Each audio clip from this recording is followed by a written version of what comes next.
பல மக்களே அனைவருக்கும் வணக்கம். இன்னைக்கு நம்ம இந்த வீடியோல இதை பற்றி பார்க்க போறோம் அப்படின்னு பாத்தீங்கன்னா, தமிழக அரசு போக்குவரத்து கழகங்கள்ல வந்திருக்கு சில முக்கியமான அப்டேட்களை குறித்து இந்த வீடியோல பார்க்கலாங்க. போக்குவரத்து கழகத்துல பாத்தீங்கன்னா இந்த ஆண்டுக்கு உண்டான தேர்வு ஆரம்பிக்க இருக்காங்க.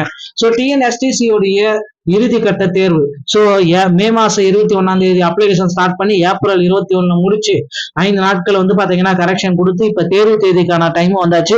ஆல் டிக்கெட் பாத்தீங்கன்னா எப்ப வெளியிட போறாங்க அப்படின்னு பாத்தீங்கன்னா இந்த பயனர் உள்நுழை என்ற இதுல போயிட்டு ஹால் டிக்கெட் நீங்க பாத்தீங்கன்னா வரும். மே மாசம் 15ஆம் தேதி முதல் ஹால் டிக்கெட் நீங்க டவுன்லோட் பண்ணிக்கலாம் அப்படின்ற தகவலை நமக்கு கொடுத்துருக்காங்க.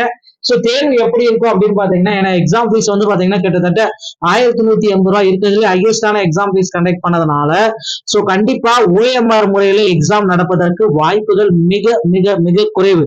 சோ கம்ப்யூட்டர் பேஸ்டான எக்ஸாம்ஸ் இருக்கும். சோ இது எப்படின்னா ஃபிலிங் பிளாங்க்ஸ் எல்லாம் வராது. சோ இது பாத்தீங்கன்னா அப்ஜெக்டிவ் டைப்ஸ்ல பாத்தீங்கன்னா கொஸ்டின்ஸ் எல்லாமே இருக்கும் அப்படின்னு எதிர்பார்க்கப்படுகிறது.